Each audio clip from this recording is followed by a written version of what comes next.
अक्सर आपने हर राजनीतिक दल के नेता के मुंह से सुना होगा कि राजनीति करना उनका पेशा नहीं, उनका मकसद समाज सेवा है। लेकिन कितने नेता अपने वादों पर खरा उतरते हैं, इसे कहने की आवश्यकता नहीं है। लेकिन आज हम आपको मिलाने जा रहे हैं ऐसे जननायक से जिन्होंने मानव सेवा को ईश्वर सेवा माना और बाढ़ पीड़ितों की मदद के लिए घुटने घुटने पानी में पहुंचकर अपना फर्ज निभाया। हम बात कर रहे हैं शाजापुर जिले के शुजालपुर कांग्रेस नेता रामवीर सिंह सिकरवार व जयंत सिकरवार की, जो संकट के समय हर वक्त आम जनता के साथ खड़े रहे। फिर चाहे बात कोरोना काल की हो या हाल ही में आई प्राकृतिक आपदा बाढ़ की, उन्होंने मदद करने में कोई कमी नहीं छोड़ी। बाढ़ के दौरान निचली बस्तियों में पानी घुसने से जहां हर कोई अपने जान माल की रक्षा करने में जुटा था, ऐसे में रामवीर सिंह सिकरवार व जयंत सिकरवार बरसते पानी में छाता लेकर घुटने तक पानी में चलकर बाढ़ प्रभावितों तक पहुंचे और संकट की घड़ी में हर संभव मदद की।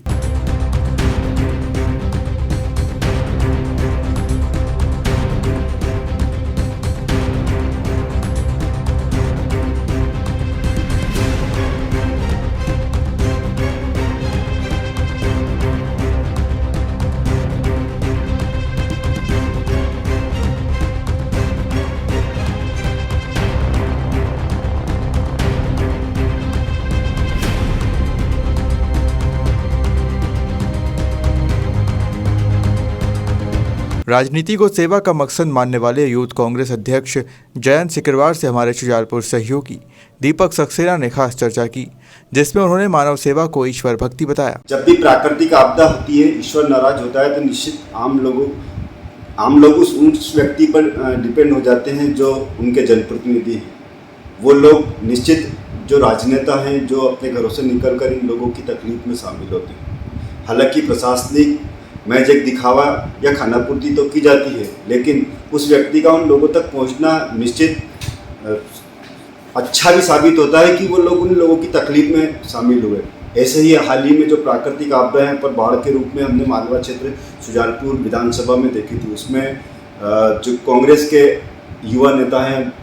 जयंत सिकरवार, उनके पिताजी रामवीर सिंह सिकरवार जी, जो यहाँ पर विधायक का चुनाव भी लड़े हैं, वास्तव में इन लोगों ने पहुँचे और हम उनसे आज उनका अनुभव शेयर करना चाहेंगे कि आप जब इस आपदा में उन लोगों के बीच पहुँचे तो वहाँ पर जाकर क्या महसूस किया। जैन जी बताएं, किस तरह का लगा और क्या उनकी तकलीफ थी जो आपने वहाँ पर जानी। अभी हाल ही में जब हमारे शुजालपुर विधानसभा में, शुजालपुर शहर में जब बाढ़ की स्थिति बनी,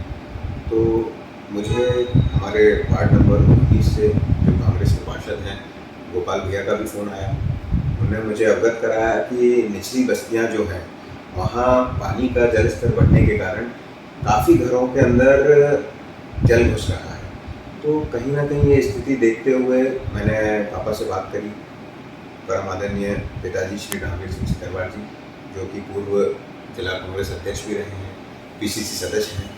और हाल ही में 2018 में हमारी शुजालपुर विधानसभा से चुनाव लड़े। मैंने पिताजी से बात करी कि ये स्थिति निर्मित हो रही है,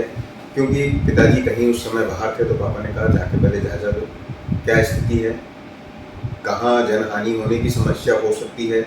कहाँ ऐसी स्थिति बन सकती है कि किसी को कोई जान हानि का नुकसान ना हो जाए, जाके वो चेक करो। तो उसके दौरान हम लोग वहाँ गए, हमने पता किया कई ऐसे घर थे जहाँ पर पानी घुसना चालू हो गया था और कई ऐसी स्थिति बन रही थी कि पानी घुस सकता है। तो पहले तो पार्षद महोदय जी की मदद से हम लोगों ने वहाँ के लोगों को वहाँ से खाली करवा के सुरक्षित जगह पे पहुँचाया। वैसे ही स्थिति निर्मित हुई हमारे शहर सिटी में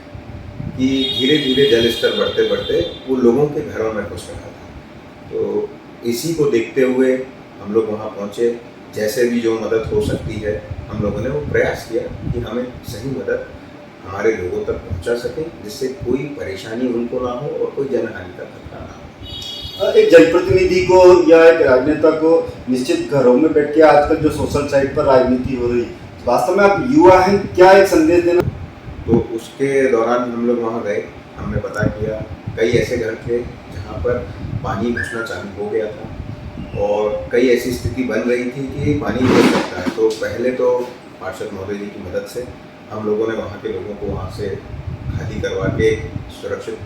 जगह पे पहुँचाया। वैसे ही स्थिति निर्मित हुई हमारे शहर सिटी में कि धीरे धीरे जल स्तर बढ़ते बढ़ते वो लोगों के घरों में घुस रहा था। तो इसी को देखते हुए हम लोग वहाँ पहुँचे, जैसे भी जो मदद हो सकती है हम लोगों ने वो प्रयास किया कि हमें सही मदद हमारे लोगों तक पहुँचा सकें, जिससे कोई परेशानी उनको ना हो और कोई जनहानि का खतरा ना हो। एक जनप्रतिनिधि को या एक राजनेता को निश्चित घरों में बैठ के आजकल जो सोशल साइट पर राजनीति हो रही, वास्तव में आप युवा हैं, क्या एक संदेश देना चाहेंगे कि जमीन की राजनीति और व्हाट्सएप फेसबुक की राजनीति में कितना अंतर है? मैं उन सभी मेरे साथियों से बस एक ही चीज़ कहना चाहता हूँ कि अगर हम व्हाट्सएप और फेसबुक की राजनीति करते रहेंगे तो कहीं ना कहीं हम अपने मूल अधिकार को खो देंगे। हम लोगों के बीच में पहुँचें तभी हमें वास्तविक समस्या पता लगेगी कि आज अगर कोई परिवार कोई समस्या को फेस कर रहा है तो वो हमें तभी पता लगेगा जब हम उसके साथ खड़े होंगे कि उसको दिक्कत क्या चल रही है। कहने के लिए मैं भी उस दिन हो सकता था कि यहाँ से बैठ जाता, मैं प्रशासन को बोलता कि प्रशासन अपना काम नहीं कर रहा है। ये नैतिक जिम्मेदारी हमारी भी बनती है कि प्रशासन तो काम करेगा ही करेगा, आप किस तरीके से लोगों की वहाँ मदद कर सकते हैं, किस तरीके से प्रशासन को भी अवगत करा सकते हैं, क्योंकि हर आदमी के पास दो आँखें होती हैं, हर आदमी का अपना देखने का नज़रिया होता है। हो सकता है कि प्रशासन जिस तरह काम कर रहा हो उसको नहीं पता हो कि पीछे क्या हो रहा है। आप वहाँ पहुँचेंगे, जनप्रतिनिधि वहाँ पहुँचेंगे तो आप प्रशासन को भी अवगत कराएंगे और कहीं ना कहीं एक अच्छा काम होगा जिससे कोई परेशानी लोगों को ना हो। क्या आपको लगता है जो इसी आपदा के समय प्रशासनिक जो लोगों को मूलभूत सुविधाएं दी जाती है वो पर्याप्त है? मेरा कहना है कि मैं ये कह सकता हूँ कि वो पर्याप्त तो नहीं होती होगी, क्योंकि एक मूलभूत सुविधा वो एक ऐसी सुविधा है जो तत्कालीन तौर पे तैयार की गई है और उनको देने की कोशिश करी गई है। मैं मानता हूँ लोग बहुत होते हैं उस समय जब घरों में पानी घुसता है, तो एक परिवार में 6 लोग होंगे तो हो सकता है कि एक सभी लोगों को पर्याप्त सामान ना मिले, मगर हाँ इतना सामान ज़रूर होता है कि लोगों की जो 2, 3, 4 दिन की जो आपदा में फंसे हैं वो कहीं ना कहीं उनको दिक्कत होता है कि प्रशासन अपना काम नहीं कर रहा है। ये नैतिक जिम्मेदारी हमारी भी बनती है कि प्रशासन तो काम करेगा ही करेगा, आप किस तरीके से लोगों की वहाँ मदद कर सकते हैं, किस तरीके से प्रशासन को भी अवगत करा सकते हैं, क्योंकि हर आदमी के पास दो आँखें होती हैं, हर आदमी का अपना देखने का नज़रिया होता है। हो सकता है कि प्रशासन जिस तरह काम कर रहा हो उसको नहीं पता हो कि पीछे क्या हो रहा है। आप वहाँ पहुँचेंगे, जनप्रतिनिधि वहाँ पहुँचेंगे तो आप प्रशासन को भी अवगत कराएंगे और कहीं ना कहीं एक अच्छा काम होगा जिससे कोई परेशानी लोगों को ना हो। क्या आपको लगता है जो इसी आपदा के समय प्रशासनिक जो लोगों को मूलभूत सुविधाएं दी जाती है वो पर्याप्त है? मेरा कहना है कि मैं ये कह सकता हूँ कि वो पर्याप्त तो नहीं होती होगी, क्योंकि एक मूलभूत सुविधा वो एक ऐसी सुविधा है जो तत्कालीन तौर पे तैयार की गई है और उनको देने की कोशिश करी गई है। मैं मानता हूँ लोग बहुत होते हैं उस समय जब घरों में पानी घुसता है, तो एक परिवार में 6 लोग होंगे तो हो सकता है कि एक सभी लोगों को पर्याप्त सामान ना मिले, मगर हाँ इतना सामान ज़रूर होता है कि लोगों की जो 2, 3, 4 दिन की जो आपदा में फंसे हैं वो कहीं ना कहीं उनको दिक्कत परेशानी ना हो और अच्छे से उनका गुजारा हो जाए। जयेंद्र, चूंकि आपके पास कांग्रेस का जिले का दायित्व, क्या कमी शुजालपुर विधानसभा में प्रशासनिक और राजनीतिक आप देखते हैं जो एक वास्तव में पूरी होना चाहिए ताकि लोग उसका लाभ ले सके? क्योंकि आज हम जहाँ 75वां स्वतंत्रता दिवस मना रहे हैं, हम आज़ादी महोत्सव मना रहे हैं, आज भी कुछ ऐसे गांव हैं जहाँ पर बिजली नहीं है, आज भी बहुत सारे गांव ऐसे हैं जहाँ पर सड़कें नहीं हैं। मैं इस चीज़ के लिए सरकार को ही दोषी कहूँगा कि आज जब हम 75वां स्वतंत्रता दिवस मना रहे हैं और आज अगर हम अभी भी इस चीज़ के लिए लड़ रहे हैं कि हमारे गांव में लाइट नहीं है, हमारे गांव में मूलभूत सुविधाएं नहीं है, स्कूल नहीं है, तो इसकी कहीं ना कहीं जो सारी खामियां होती है वो एक सरकार के कारण उत्पन्न होती है। मैं कहना चाहता हूँ